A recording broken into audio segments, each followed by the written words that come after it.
খরগোশরা শুধু গাজরই খায় সে নয়, অনেক কিছুই খেতে পারে। ছোলা ভেজা, বিস্কুট, রুটি।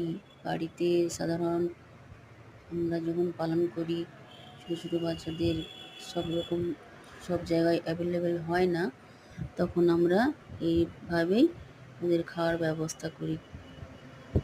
এরা রুটিও খায়, বিস্কুট খায়, গাজর খায়।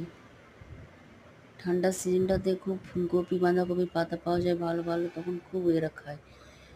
এখন গরমের সিজনে না ফুলকপি পাতা, বাঁধাকপির পাতাগুলো ভালো শুকনো শুকনো ভালো থাকে না, ওদের খেতে ভালো লাগে না, সেই জন্য ওরা খায় না।